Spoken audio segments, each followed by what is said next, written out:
Alhamdulillah wa salatu wa salam ala nabiyyina Muhammad wa ala alihi wa sahbihi wa sallam. أما بعد أحبتي في الله السلام عليكم ورحمة الله وبركاته أحبتي في الله. This is an athar salafi that is really powerful, and it makes you really reflect that do you really love your brothers for the sake of Allah subhanahu wa ta'ala. Listen to this. It is reported that Sufyan al-Thawri, rahmatullahi alayhi, rahmatan wasiyah, he stated, if you loved a man for Allah and then he innovates in Islam and you don't hate him for it, you never truly loved him for Allah. And this was a narration in Hilyat Awliya by Abu Na'im. Alhamdulillah, something I want to comment about this beautiful athar as-salafi.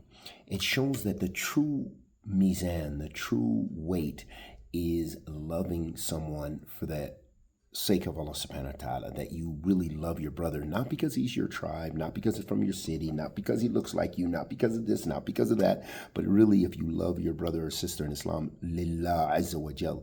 Most of us don't do that. Let's be honest. And we say that on our tongues, but we don't usually love a person truly for the sake of Allah subhanahu wa ta'ala. It's rare. Those are really the people of strong iman and who really use those principles, and they really understand the issue of al-wala wal-bara.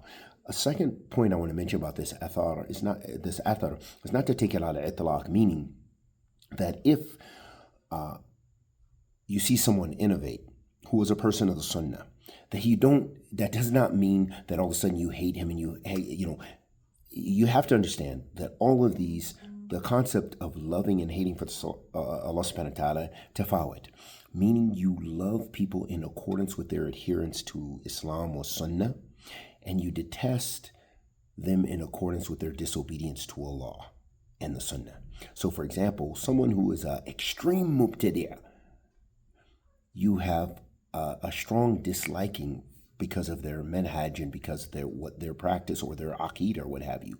But that is not like your disdain for Netanyahu, for example, or something like this, because this person is outside the fold of Islam. This person is a Muslim who has serious mukhalafat and they call to it. Then there is somebody else who's a mubtadi'ah, but they have much less. They have a few akhta that they mess up in the aqeedah and manhaj and stuff. So your relationship with them and your Bara'a, if you will, is not to the extent of the other mubtadi'ah. So I want us to know and understand that. Likewise is the same with sunniyata rajul, with a person's adherence to the sunnah. So if someone is a high level of iman and you just see khair from them, this is a caller to tawheed, a caller to the sunnah, mutamassikina bih.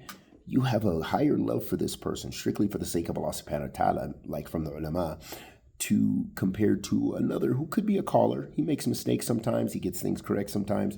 We have love for him, but he's not like the alim or down the line. And we ask Allah subhanahu wa ta'ala the Almighty to accept our good and forgive our evil. Sallallahu alaihi wa sallam ala nabiyyina Muhammad.